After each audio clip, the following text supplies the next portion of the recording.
Bonsoir, bienvenue dans le journal de TV78, nous sommes le mardi 8 mars, voici les titres. C'est la journée internationale des droits des femmes. À cette occasion, un nouvel accueil de jour pour les femmes victimes de violences a été inauguré aujourd'hui à Versailles. Sur le même sujet, ce soir, la gendarmerie s'allie avec l'association France Victimes 78. Une convention est signée à Molette, nous serons sur place. À 34 jours du premier tour de l'élection présidentielle, Emmanuel Macron était hier à Poissy. Le président de la République sortant y a lancé officiellement sa campagne. Un échange de plus d'1 heure avec des habitants invités par la ville. Retour sur la soirée. Et puis nous prendrons des nouvelles des cadets de la gendarmerie d'Île-de-France. Depuis septembre, nous suivons ces jeunes qui ambitionnent d'exercer dans les métiers de la sécurité. Ils viennent de terminer leur deuxième stage au camp militaire de Beynes. Au programme notamment le devoir de mémoire, volet important de la formation. Mais avant de développer ces titres, le château de Versailles, les jardins et le Grand Trianon fermés jusqu'à vendredi inclus. C'est également le cas pour le Petit Trianon et le parc pour les journées de jeudi et vendredi. Conséquence du sommet de l'Europe qui se tient ce jeudi et vendredi, Emmanuel Macron réunit les chefs d'État et de gouvernement de l'Union européenne au château en pleine guerre d'Ukraine. Par ailleurs, de nombreuses restrictions de circulation et de stationnement sont mises en place. Regardez cette carte qui nous est fournie par la préfecture des Yvelines. Plusieurs zones autour du château, rouge, orange et jaune qui concernent pour cette dernière zone les avenues de Saint-Cloud, de l'Europe ainsi qu'une partie du boulevard de la Reine. Le stationnement des véhicules y sera interdit dans la nuit de mercredi à jeudi minuit et jusqu'à vendredi 20h. En zone rouge, l'accès piéton et la circulation des véhicules seront interdits. Circulation des véhicules également prohibée en zone orange qui, elle, sera accessible aux piétons uniquement sur motif valable. Accès au commerce, écoles, cabinets médicaux sur présentation d'un justificatif. Enfin, en zone jaune, la circulation sera ponctuellement interrompue de jeudi à vendredi et des mesures complémentaires qui viennent aussi s'ajouter à toutes ces restrictions, notamment la fermeture de la gare Versailles-Rive-Gauche de jeudi 10h à vendredi 18h. Pour s'informer, une cellule dédiée est ouverte par le préfet des Yvelines. Elle est joignable par mail dès maintenant ou par téléphone en continu de jeudi 10h à vendredi 20h.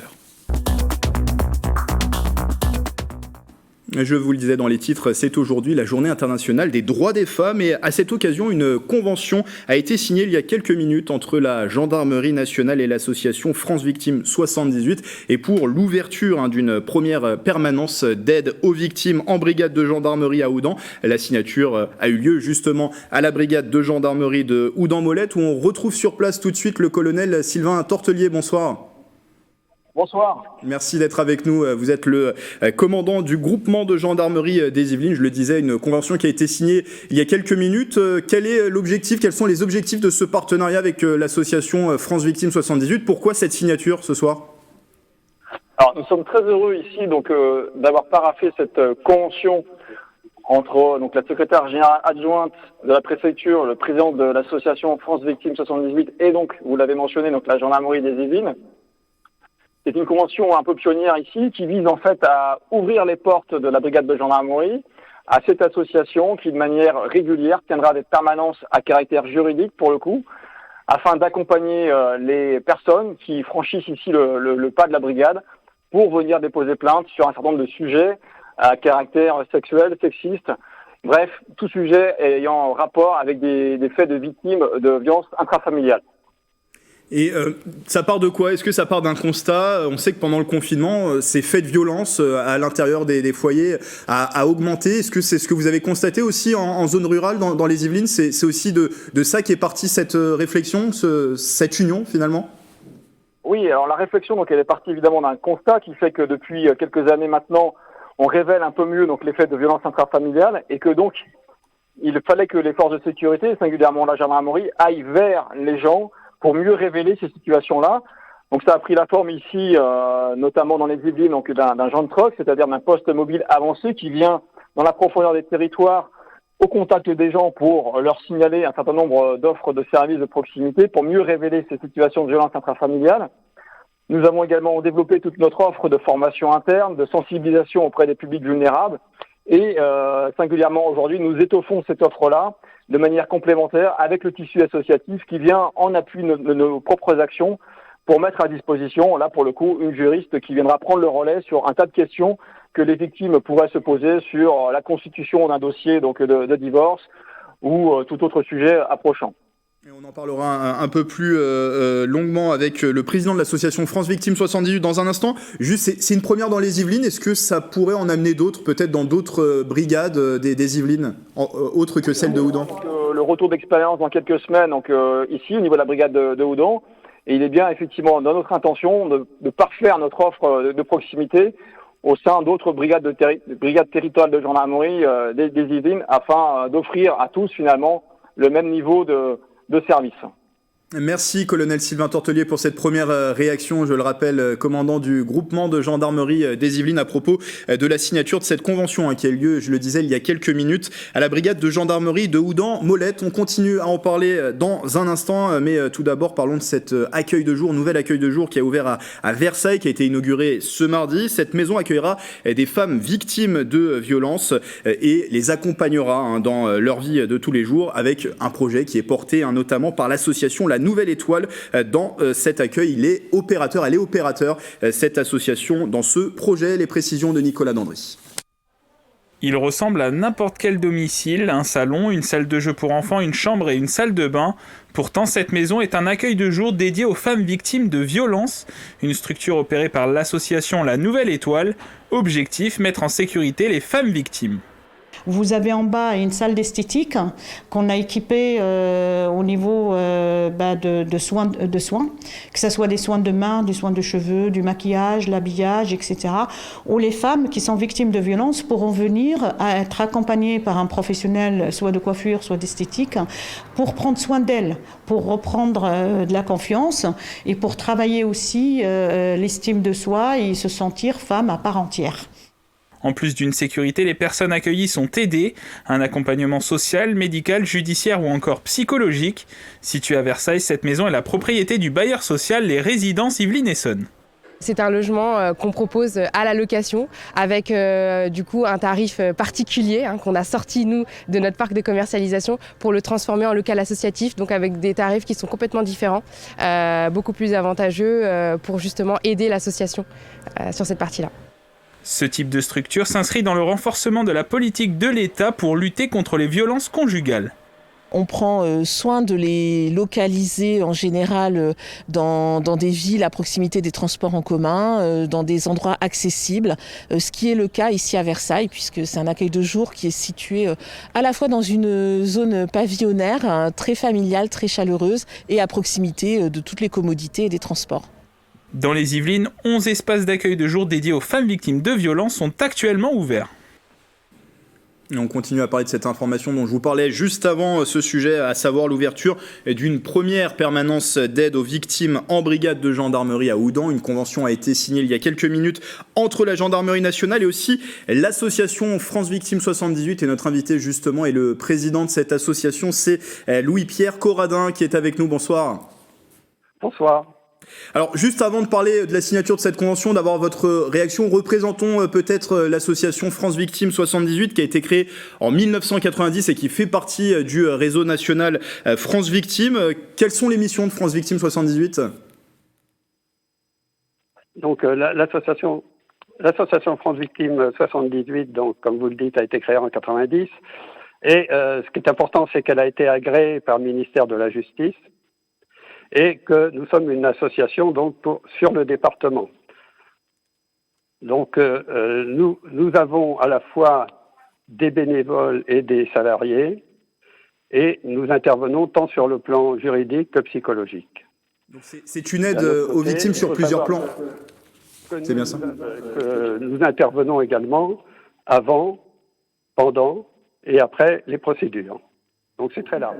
Donc c'est un accompagnement sur toutes les phases de cette procédure. Ce phénomène de violence intrafamiliale, violence conjugale, puisqu'on parle de ça aujourd'hui, est-ce que de votre point de vue, président d'une association, vous avez l'impression que sur les zones rurales, il a augmenté, il a progressé sur ces derniers mois, notamment dû peut-être au confinement, aux différents confinements? Il est certain que ça a progressé dans la ruralité, et c'est pour ça que notre optique, c'était également d'aller vers les territoires ruraux, ce que nous ne faisions pas jusqu'à présent, et c'est pour cette raison que nous avons pris cette convention avec la gendarmerie nationale. Oui, j'allais vous demander, ça change quoi concrètement pour vous, la signature de cette convention? C'est d'aller vers le rural, d'être un peu plus présent sur le territoire rural yvelinois? Alors, notre association a son siège à Versailles, mais notre idée, c'est à la fois la proactivité, c'est-à-dire d'aller au contact des victimes, et deuxièmement, d'aller vers, c'est-à-dire de décentraliser nos permanences.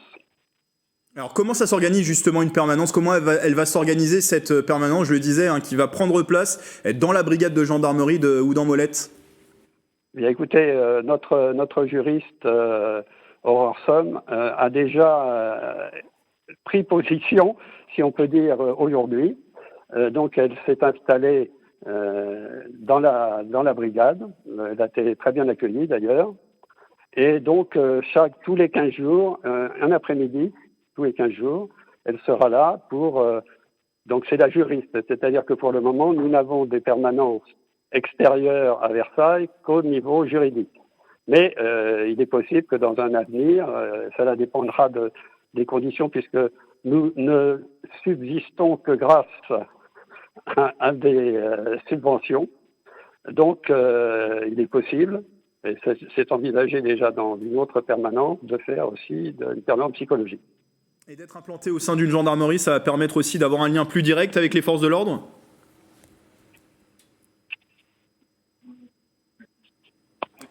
Louis-Pierre Corradin, qui ne nous entend plus, président de France Victimes 78.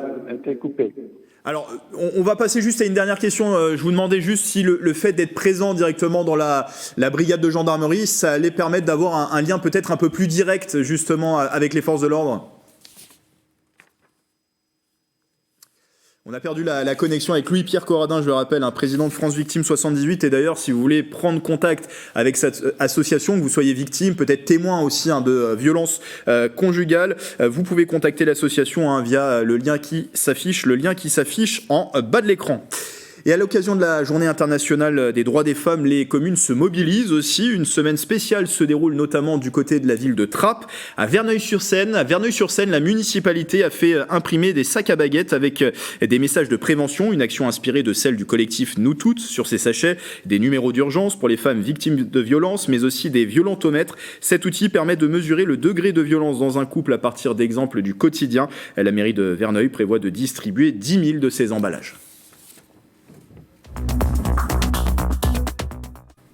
L'autre grand titre de l'actualité yvelinoise, c'est ce premier déplacement de campagne pour Emmanuel Macron. À un peu plus de 30 jours du premier tour de l'élection présidentielle, le président candidat s'est rendu à Poissy. Il a échangé avec près de 250 participants sur différentes thématiques comme le pouvoir d'achat, l'immigration ou encore la guerre en Ukraine. Nous étions sur place avec Patrick Jacques de Dixmude, le récit de Michael Elmidro. Vous allez bien? C'est le candidat ou le président aujourd'hui? C'est le candidat là. Content de ce premier échange?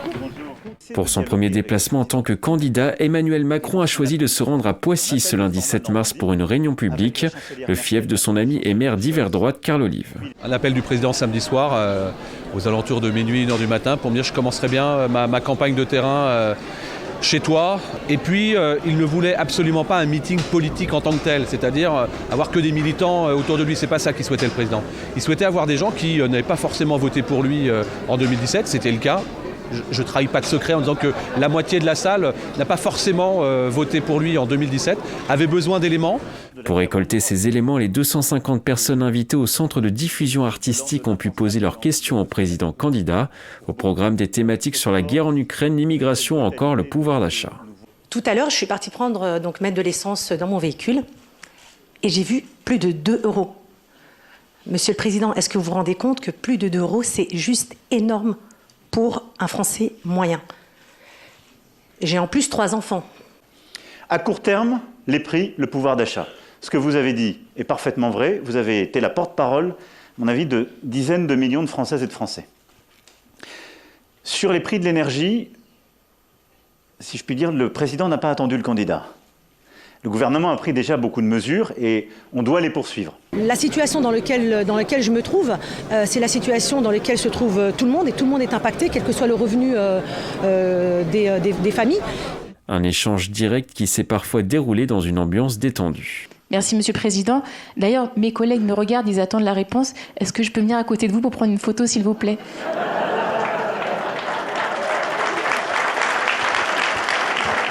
Ce premier rendez-vous en tant que candidat était aussi l'occasion pour Emmanuel Macron de mobiliser ses équipes sur le terrain.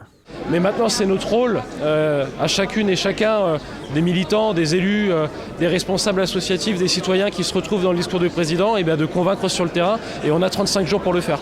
Emmanuel Macron reviendra dans les Yvelines ce jeudi 10 mars avec une autre casquette, celle du président du sommet européen organisé à Versailles avec les 27 chefs d'État des pays de l'Union européenne. Il était sans élèves depuis septembre dernier avec l'ouverture du nouveau collège à Mantes-la-Jolie. Le collège Paul Cézanne va connaître une nouvelle vie. Le campus hébergera à la rentrée 2022 un centre de formation. Différents domaines seront proposés aux jeunes, décrocheurs scolaires, aux bénéficiaires du RSA et demandeurs d'emploi. La Chambre des métiers de l'artisanat est l'un des partenaires du projet porté par le département des Yvelines. À terme, le site espère accueillir jusqu'à 400 étudiants. Les propos recueillis par Mélanie Poquet. Dans ce quartier, la grande orientation que porte la municipalité depuis maintenant longtemps, c'est autour de la pédagogie. Ça s'est appelé la réussite éducative, ça s'appelle aujourd'hui la ville apprenante, ça s'inscrit d'ailleurs dans une nouvelle formule gouvernementale de cité éducative.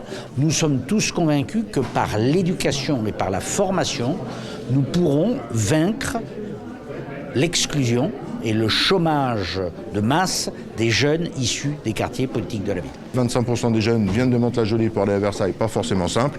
Nous avons des maîtres d'apprentissage et nous avons des professeurs qui peuvent venir ici aussi. Donc on a regardé qu'est-ce qui pouvait se faire. Donc on en a déduit qu'effectivement la boucherie porteur, coiffure porteur, boulangerie porteur. Dans l'actualité également, 2 ans de prison avec sursis et près de 29 000 € d'amende. C'est ce qui est requis par le tribunal judiciaire de Versailles dans l'affaire des maltraitances animales à Haut-Fargis. Sur le banc des accusés, le propriétaire de la ferme 4 étoiles, mis en cause par d'anciens employés et des promeneurs, l'association L214 et la fondation Brigitte Bardot. L'exploitant qui s'est vu retirer ses 93 bovins fin 2018 nie en bloc ces accusations de maltraitance. Le jugement sera rendu le 11 avril prochain. Depuis le 10 janvier, la Poste a ouvert un espace dédié au passage du code de la route à Saint-Germain-en-Laye. La société a obtenu l'agrément de l'État dans le cadre de la réforme du permis de conduire. Dans les Yvelines, 6 centres sont mis à disposition des candidats. Illustration à Saint-Germain-en-Laye avec Célia Gatsongo et Patrick Jacques de Dixmude. Bienvenue, merci d'avoir choisi la Poste pour passer votre examen. L'examen a lieu à 15h, il est 55. Si vous êtes tous d'accord, on peut démarrer la session maintenant ou on attend 15h. Passer son code de la route avec la Poste, c'est désormais possible. La société a obtenu l'agrément de l'État dans le cadre de la réforme du permis de conduire. Elle met à disposition désormais certains de ses locaux, comme les bureaux de poste ou salles de formation. Depuis janvier, à Saint-Germain-en-Laye, un site postal dédié au passage du code de la route est ouvert.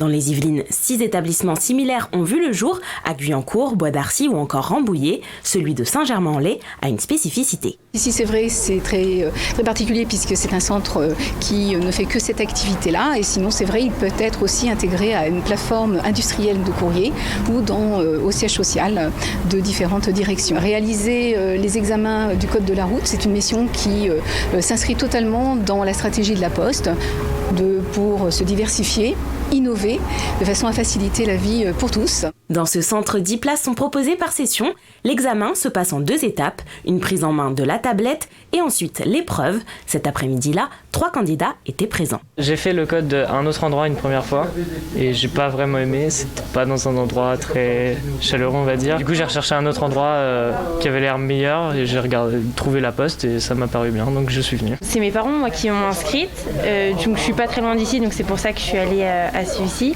Et j'ai choisi la Poste parce que comme ça j'ai pas besoin d'y aller tout le temps, de me déplacer, je peux le faire de chez moi donc c'était plus pratique. Les candidats ont leurs résultats sur leur téléphone en 30 à 40 minutes. C'est aussi un nouveau métier pour les agents de poste. Après avoir été pendant 18 ans facteur, depuis 2 mois, j'ai choisi cette voie. Suite à des ennuis de santé, mon directeur m'a proposé ce poste et j'ai fait une immersion pendant 1 semaine et puis formation internet et puis ensuite sur le terrain. En Ile-de-France, 70 sites postaux proposent de passer l'examen du code de la route.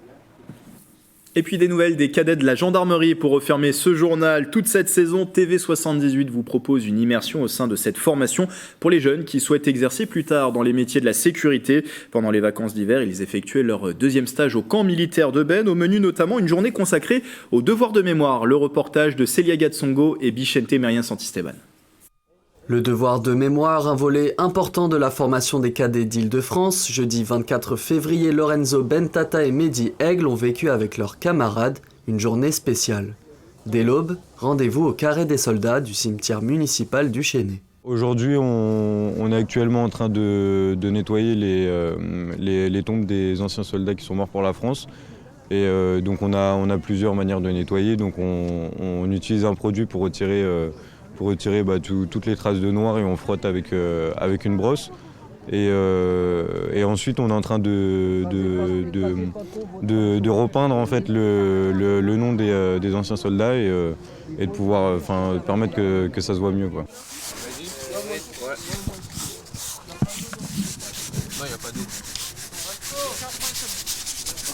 Oui, c'est important. C'est quand même des soldats qui sont morts pour la France, là où je vis, mon pays. Donc voilà, quoi, c'est important. Et il faut le faire. Même si c'est pas les activités qu'on préfère, il faut quand même le faire. On leur essaye de leur impliquer la cohésion, dire que tout seuls ils peuvent rien faire et c'est avec le groupe qu'ils sont plus forts. Ils sentent qu'ils ont quelque chose à faire pour la collectivité. Et franchement, ils sont très volontaires. On va changer de tombe et on va essayer d'attaquer sur une nouvelle tombe ou sinon de renforcer une équipe qui est déjà sur une tombe. On va essayer de les aider un peu là. Et donc on va chercher le matos et puis on va attaquer là. Après plus d'une heure de labeur, le groupe de Mehdi et Lorenzo réhabilite leur troisième tombe de la matinée, quand soudain... On a croisé une dame et cette dame nous disait que c'était la tombe de son grand-père qui est tombé pour la France aussi en 1915, c'est ça. Et elle était très émue et nous aussi on est assez émus justement d'apprendre cette nouvelle c'est quelque chose de bien et nous ça nous encourage encore plus parce qu'on sait qu'il y a quand même des familles derrière et voilà, c'est important de les restaurer dans tous les cas. Mon grand-père a été tué en 1915 à Arras, près d'Arras. Et chaque année, j'essaye d'entretenir sa tombe, de brosser, etc. Et là, je vois que tous ces jeunes ont fait un geste très touchant en essayant de récupérer le mauvais état de la pierre. Et je suis très, très émue, vraiment. À 11h sonne la fin de ce travail d'intérêt général, le temps d'une pause pour déjeuner, puis les cadets se sont rendus au Mont-Valérien à Suresnes, au programme visite et cérémonie d'hommage. Enfin, alors que la nuit tombe, une dernière étape parisienne, la cérémonie du ravivage de la flamme sous l'Arc de Triomphe. Lorenzo a été choisi pour être l'un des porte-drapeaux. Quant à Mehdi, il est chargé comme le reste des cadets de déposer une rose au pied de la tombe du soldat inconnu. Je suis fier d'être ici, de pouvoir être ici, on a une chance. Et je suis aussi fier de pouvoir porter le drapeau et de pouvoir être sur les Champs-Élysées en plein Paris. C'est une première expérience pour moi, enfin pour nous tous aussi je pense. Et c'est pas tous les jours qu'on fait ça. Tu te sens fier? Ouais, fier, ouais. En plus avec le monde qui nous regarde autour, à l'Arc de Triomphe.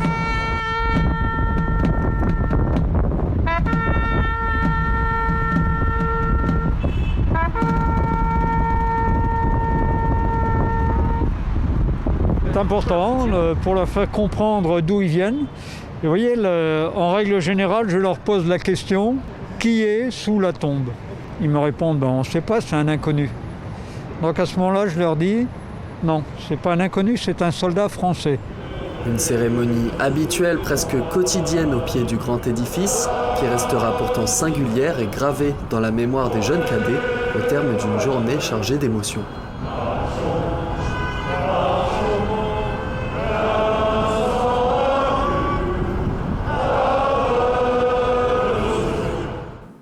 Voilà, c'est la fin de ce journal. Merci de votre fidélité. Demain, rendez-vous en direct à 19h pour une édition spéciale de la rédaction de TV78 consacrée à la mobilisation yvelinoise face au conflit armé en Ukraine. Ce soir, ne manquez pas un nouveau numéro du 7-8 Culture présenté par Célia Gatsongo. Belle soirée sur TV78.